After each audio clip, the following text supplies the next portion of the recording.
Okay. Hello, Nidhi. Hello, Manali. Good afternoon. Uh, Good good afternoon, af- everyone. Yes, dear. Start. Okay. So, good afternoon, everyone. Today, we are doing a summary of our second lecture, which was on 8th May 2021. From Our resource person was Dr. Ramesh Nayak, sir, Professor, Department of Ancient History and Archaeology. And Finance Officer, Kannada University, Hampi. He had given lecture on the topic Itihasa Nirupaneಗೊಳ್ಳುವ ಬಗೆಗಳು. He had given lecture in Kannada. So we are doing a summary of the same topic in English uh, for people who don't understand Kannada and who are from other states who are attending our 7 days lecture series Itihasa Saptaha. So I request Miss Manali Mumaya, co-founder of Itihasa, co-founder of is the History Enthusiast, and the anchor of the Itihasa Saptaha, and my friend to do the summary of this second lecture of Dr. Ramesh Nayak sir's topic, Itihasa Nirupaneಗೊಳ್ಳುವ ಬಗೆಗಳು. Thank you so much. Uh, I request Miss Manali to do the summary. Thank you, Nidhi. Wishing a very pleasant day to one and all. Hello. Yeah, Manali. Yeah, you are audible. Nidhi, am I audible? Yes, yes, you are audible. Yes, yes, Okay. So, just give me a second. yes.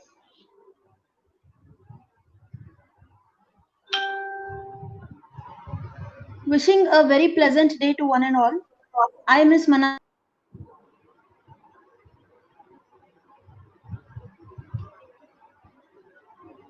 As promised yesterday, as promised on 8th, I am presenting a summary of the interesting and thought-provoking lecture of Professor Ramesh Nayak on the topic Trends in Development of Historical Narratives.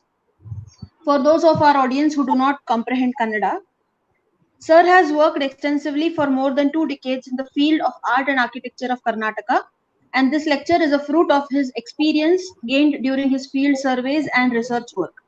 He opened the lecture by stating that, as important as historical narratives of national or global histories are, it is important to focus on local and native narratives of history also. He made it clear that he will emphasize on these local narratives rather than reiterating on existing and established historical theories that focus on larger areas. He contended that, especially in today's context, it is important to fight against the modern historical myths that are becoming part of Indian historical narrative since the last 2 or 3 decades. He says that in order to counter the present myths, it is essential to propagate the past truths. He has explained his ideas on the development of historical narratives at a local level through 2 examples that he has taken out from his research experience. The first example is the narrative regarding the town of Sankeshwar in Belgaum district, and second one deals with that of Kagwad, another town from the same district in Karnataka. There are 2 challenges in writing of local history and tracing local historical narratives. When there is scarcity of sources in the form of epigraphs and historical literary sources, one must turn to the Puranas for information. It so happens that several times historical facts over time turn into legends and myths and are rejected by historians as just that.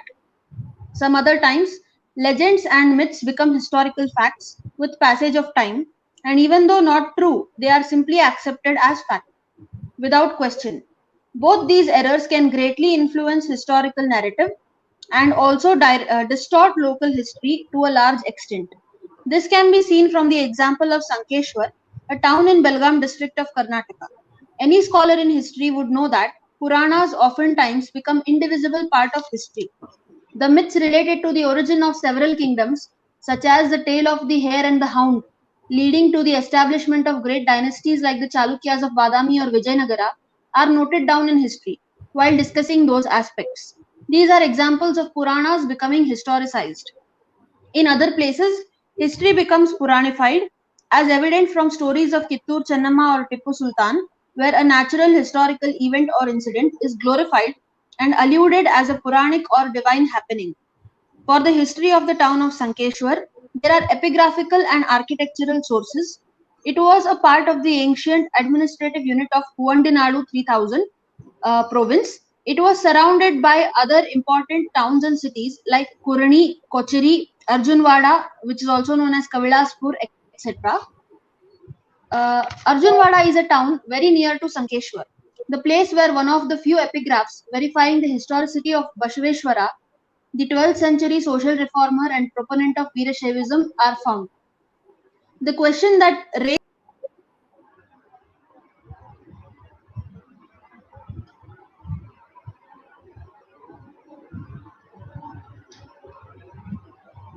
I request all the audience to wait for some minute.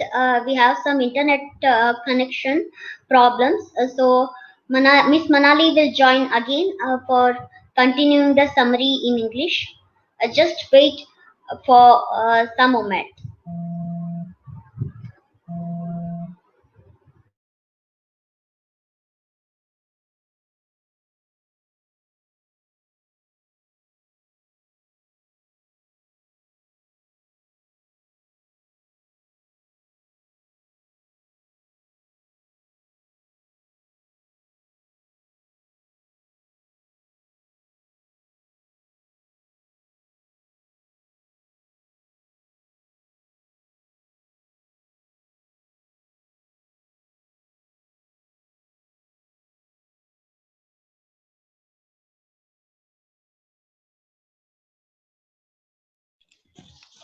hello Nidhi. Yes, you are audible, Am Manali. I? Yes, okay. I'll continue then. Yeah. The question that raised Sir's curiosity while surveying Sankeshwar was how the name Sankeshwar originated. There are three important ancient temples in this town: Shankaralinga temple, Ramalingeshwara temple, and Lakshmi Narayana temple. There are three inscriptions published related to this town, and a total of 32 inscriptions related to the Hukkeri Taluk, of which Sankeshwar is a part. None of these inscriptions mention about the origin of the name of this town, Sankeshwar or Sankeshwar. It is common knowledge that the names of places usually originate from either a special geographic feature, a local hero, or a deity, among other things. The three historical temples become important in finding out the origin of the name when epigraphs fail to throw light on it. The Shankaralinga temple was not built earlier than 15th or 16th century. The Lakshmi Narayana temple was built around the 12th century and is mentioned in inscriptions. Another temple mentioned in inscriptions is Chikkeshwara temple, which is not to be found today. It is possible that the temple might have been transformed into some other temple and name, or might have been completely destroyed, or perhaps yet to be discovered. Sir assumed that it might be possible that the Shankaralinga temple itself was Chikkeshwara temple of the ancient times. However, no epigraphs mention anything about Shankaralinga temple. Thus, in order to verify his assumption, Sir turned to literary sources. There is a local Purana called Sankeshwara Purana. It mentions that the Sankeshwara city is a city on par with Kashi, standing on the banks of Kashmala river.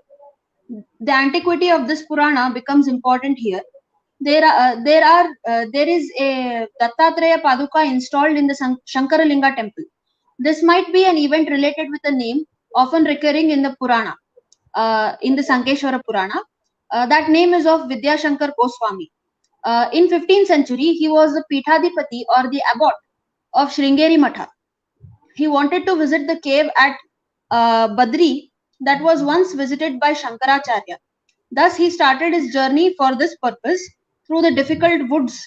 He was gone from Sringeri Matha for over a year, and due to lack of communication means, when he did not return for a long time, the disciples at Sringeri assumed that he had become a victim of some tragedy or accident, and therefore appointed another abbot to the Matha in his place.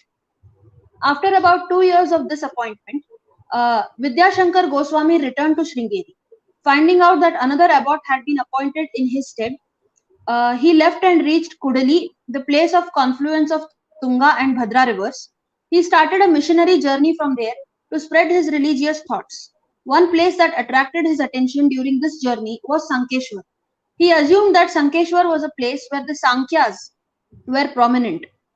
The Sankyas were a non-Vedic heterodox cult that existed before Buddhism, that was also responsible for introduction of Tantric sect in Buddhism.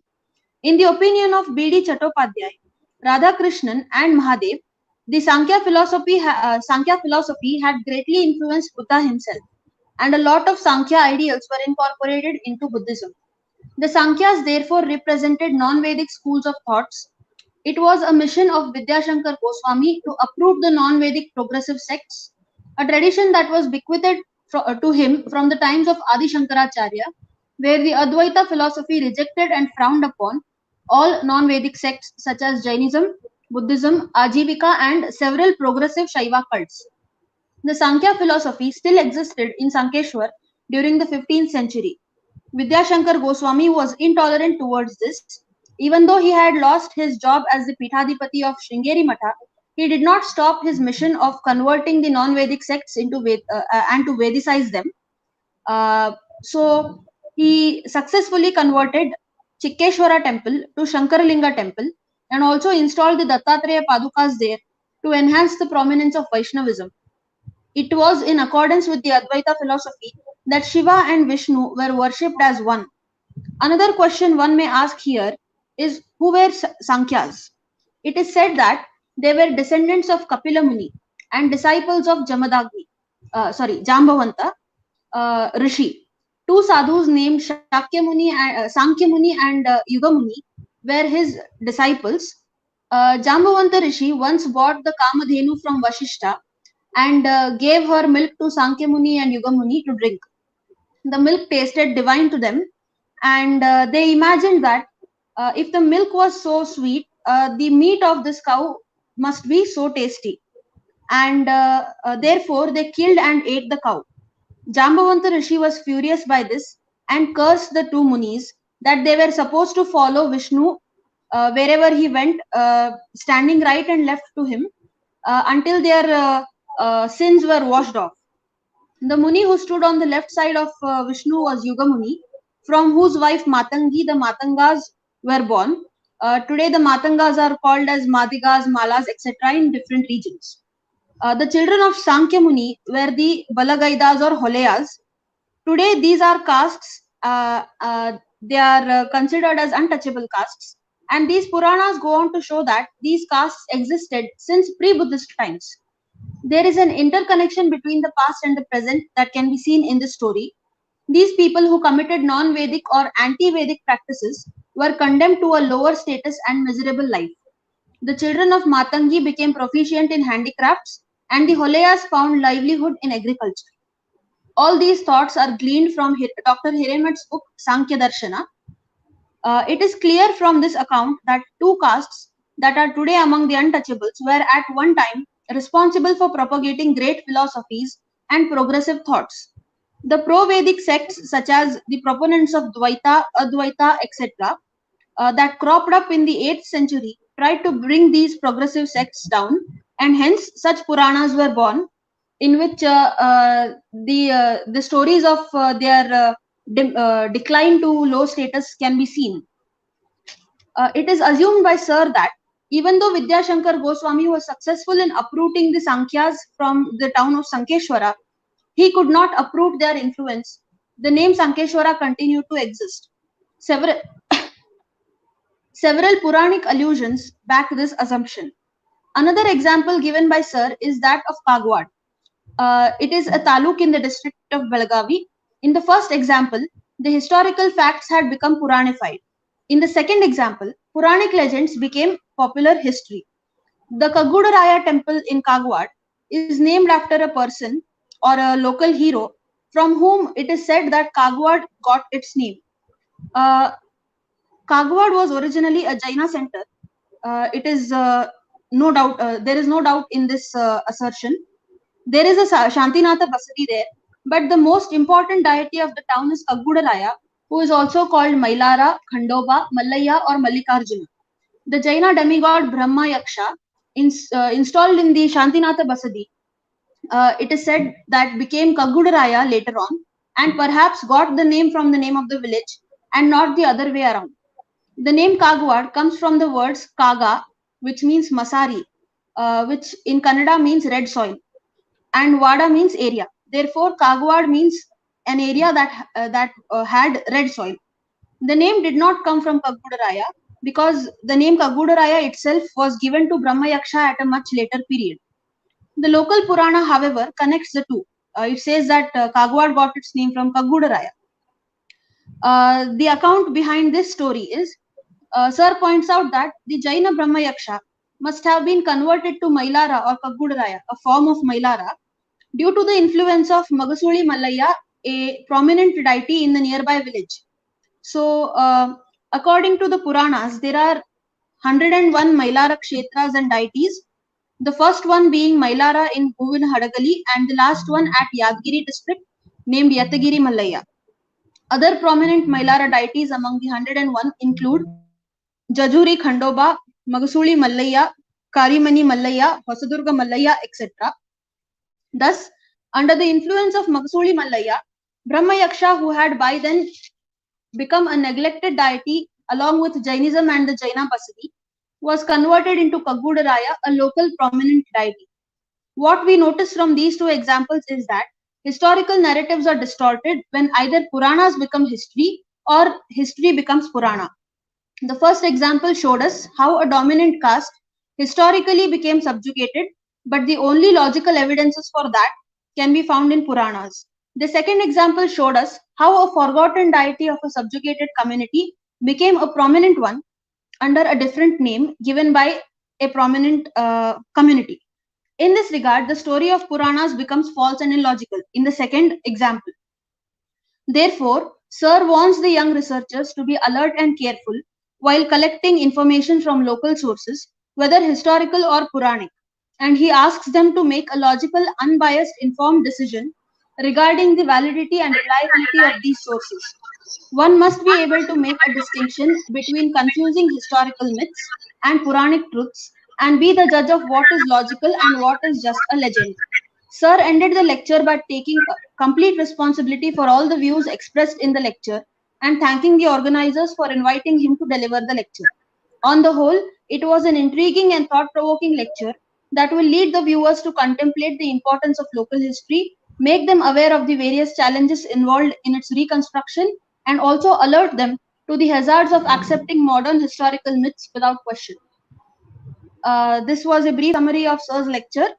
I hope it will be helpful to our viewers. Thank you.